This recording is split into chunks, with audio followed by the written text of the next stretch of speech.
Bismillahirrahmanirrahim. My name is Muhammad Arshad and Helping Hand is my YouTube channel. और आज मैं आपसे share करूँगा कंसेप्ट ऑफ आइसोटोप्स।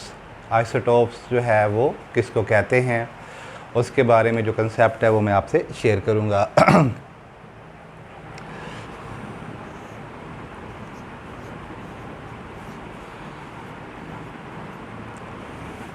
जो आइसोटोप्स है इसका कंसेप्ट हमें किसने दिया था, उस साइंटिस्ट का नाम है साडी। इसने दिया था। इससे पहले एक साइंटिस्ट था, उसका नाम है डाल्टन, जॉन डाल्टन।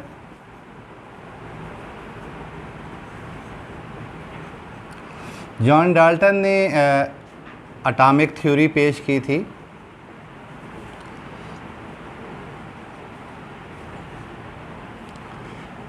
तो जॉन डाल्टन ने एटॉमिक थ्योरी पेश की। एटॉमिक थ्योरी के मुताबिक ये है कि एक एलिमेंट अगर है तो उसके सारे एटम एक जैसे हैं, और बिलखसूस वो जो एक एलिमेंट के जो सारे एटम हैं वो मैस के लिहाज से बराबर होते हैं।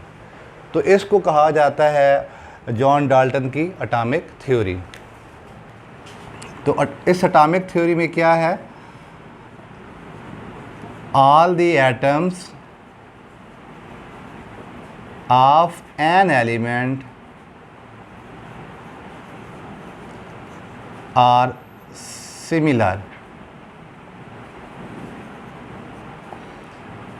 तो एक ही एलिमेंट के जितने भी एटम्स होंगे वो सिमिलर होंगे। किस लिहाज से सिमिलर होंगे? तमाम लिहाज से, बिलखसूस विद रिस्पेक्ट टू के लिहाज से। किस लिहाज से? एटॉमिक मैसेज के लिहाज से। तो एक ही एलिमेंट के जो तमाम एटम्स हैं वो एटॉमिक मैसेज के लिहाज से एक जैसे होते हैं।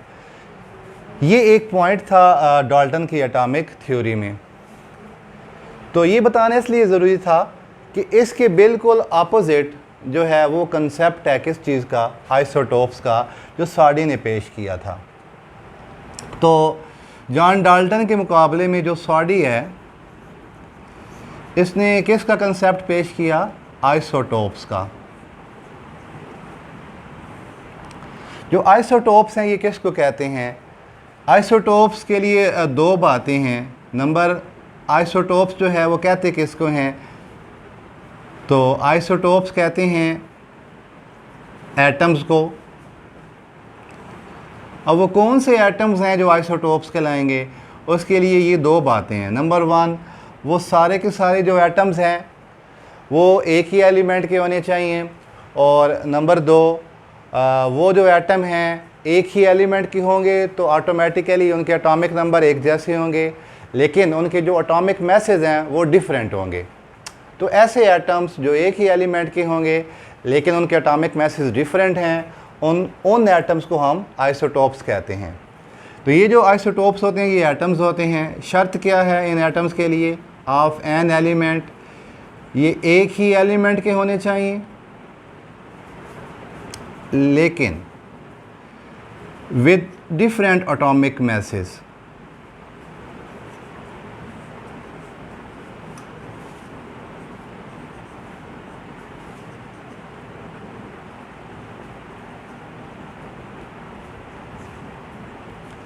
तो ये जो है एक ही एलिमेंट के ऐसे एटम्स जो एटॉमिक मैसेज के लिहाज से डिफरेंट होते हैं, उन एटम्स को क्या कहा जाता है? आइसोटोप्स कहा जाता है। लेकिन इसके अपोजिट डाल्टन ने क्या कहा था अपनी एटॉमिक थ्योरी में? उसने ये कहा था कि अगर एक ही एलिमेंट के जितने भी एटम्स होंगे वो एटॉमिक मैसेज के लिहाज से सिमिलर होंगे। तो ये डिफरेंट पॉइंट है। तो इसलिए मैंने पहले बताया कि जॉन डाल्टन का क्या कंसेप्ट था। तो साडी ने हमें आइसोटोप्स का कंसेप्ट दिया। अब जो आइसोटोप्स होते हैं ये एटम्स होते हैं और एक ही एलिमेंट के होते हैं। इसकी जो एग्जांपल है,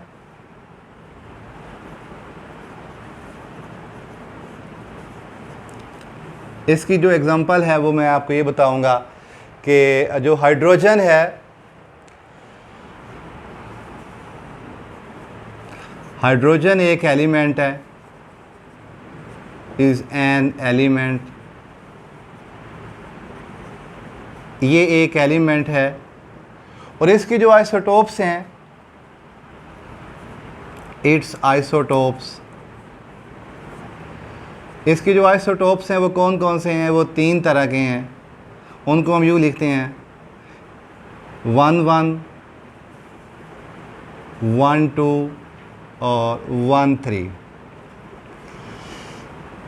अब इसका मतलब क्या है? हाइड्रोजन एक एलिमेंट है जो उसके आइसोटोप्स हैं वो हमारे पास ये 3 हैं।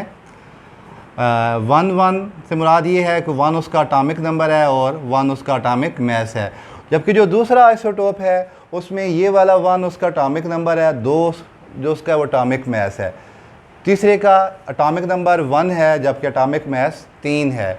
तो यूँ जो है ये 3 एटम हैं तो तीनों हाइड्रोजन एटम, हाइड्रोजन एलिमेंट के एटम हैं, लेकिन इनका मास डिफरेंट है। एक का मास 1 है, दूसरे का मास 2 है, तीसरे का मास 3 है। तो ये 3 आइसोटोप्स हैं। इनको क्या कहते हैं? इसको कहते हैं प्रोटियम। पहले को प्रोटियम कहते हैं, दूसरे को बोलते हैं ड्यूट्रियम,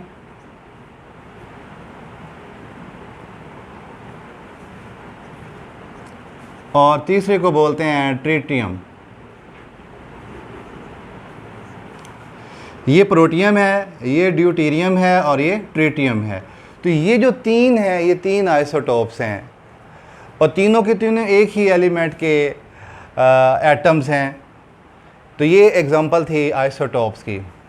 उसके बाद जो है आइसोटोप्स जो होते हैं ये एक ही एलिमेंट के होते हैं, ये एटम्स होते हैं और एक ही एलिमेंट के होते हैं।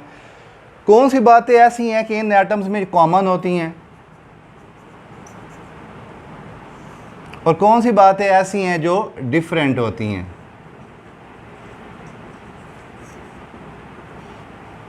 आइसोटोप्स में जो है वो कॉमन बातें कौन सी होती हैं और आइसोटोप्स में जो डिफरेंट बातें हैं वो कौन कौन सी होती हैं? तो आप ये एग्जांपल देखेंगे कि ये जो हाइड्रोजन के 3 आइसोटोप्स हैं, ये 1,1 से मुराद है प्रोटॉन नंबर। तो क्योंकि वो एक ही एलिमेंट के एटम्स होते हैं तो एक ही एलिमेंट्स के अंदर जो एटम्स होते हैं उन सब के प्रोटॉन बराबर होते हैं। तो इट मीन आइसोटोप्स में जो एक बात कॉमन होती है वो ये है कि प्रोटॉन्स आर इक्वल। तमाम जो आइसोटोप्स होते हैं, इन मिसाल के तौर पर हाइड्रोजन के 3 आइसोटोप्स हैं तो इन तीनों के अंदर जो प्रोटॉन की तादाद है वो बराबर है, प्रोटॉन बराबर होते हैं। इसके अलावा जो है वो इलेक्ट्रॉन भी बराबर होते हैं, इलेक्ट्रॉन्स आर इक्वल। जबकि डिफरेंट क्या होते हैं? Neutrons are different.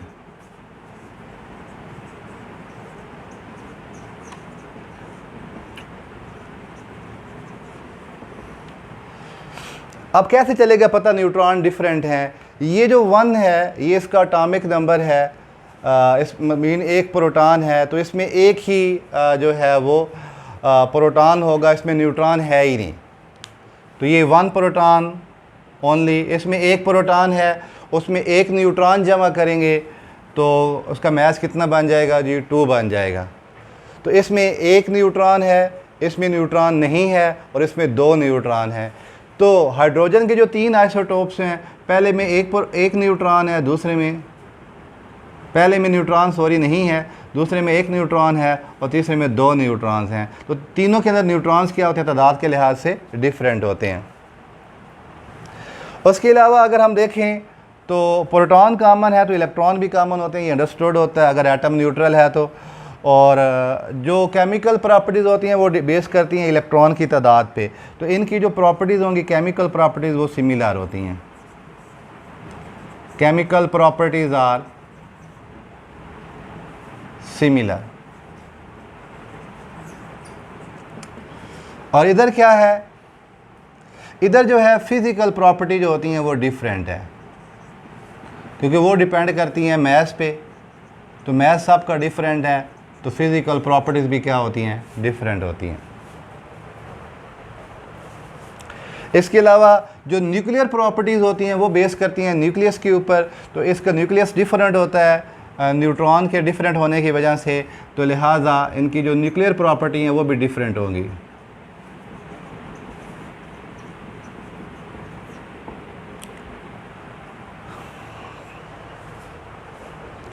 तो ये तीन पॉइंट हैं। आइसोटोप्स जो होते हैं वो एक ही एलिमेंट के एटम्स होते हैं, उन एटम्स के अंदर ये बातें कॉमन होती हैं, ये बातें क्या होती हैं, डिफरेंट होती हैं। कौन सी बातें कॉमन हैं? प्रोटॉन्स और इलेक्ट्रॉन की तादाद सारे एटम्स में बराबर होती हैं जो आइसोटोप्स के होते हैं, और उनकी जो प्रॉपर्टीज़ होती हैं केमिकल वो भी क्या होती हैं, सिमिलर होती हैं। लेकिन न्यूट्रॉन डिफरेंट होते हैं और जो फिज़िकल और न्यूक्लियर प्रॉपर्टीज़ होती हैं ये भी क्या होती हैं, डिफरेंट होती हैं। तो ये थे जी आइसोटोप का कंसेप्ट। हाइड्रोजन के अलावा जो है हम और एग्जांपल भी दे सकते हैं। For example carbon is an element और कार्बन हैज़ 3 आइसोटोप्स। उनको हम इस तरह लिखते हैं 612, 613, 614। बड़ा आसान सा मेथड है न्यूट्रॉन निकालने का। इससे पहले मैं ये बताता हूँ, ये कार्बन सी जो है वो सिंबल है कार्बन की, इसके नीचे जो है वो 6 वो प्रोटॉन नंबर है और जो 12 है वो उसका मास नंबर है। तो मास नंबर में से जब प्रोटॉन की तादाद माइनस कर देते हैं तो न्यूट्रॉन निकल आते हैं। तो जब ये माइनस करेंगे तो ये 7 बचेगा, 6 बचेगा, तो 6 न्यूट्रॉन है इस आइसोटोप में।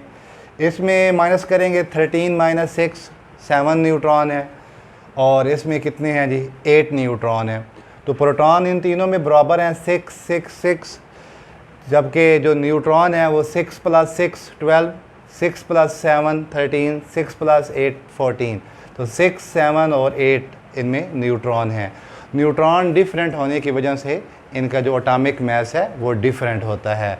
तो इस तरह ये जो तीनों एटम्स हैं ये एक ही एलिमेंट के हैं, ये हमें पता चल रहा है इनके प्रोटॉन की तादाद सेम होने की वजह से, जबकि ये मास, इनका एटॉमिक मास डिफरेंट है। लिहाजा ये जो तीनों एटम्स हैं इनको इकट्ठा हम आइसोटोप्स कहेंगे, किसके, कार्बन के। और इनको इस तरह भी लिखा जा सकता है C12, C13, C14। ये था जी आइसोटोप का कंसेप्ट।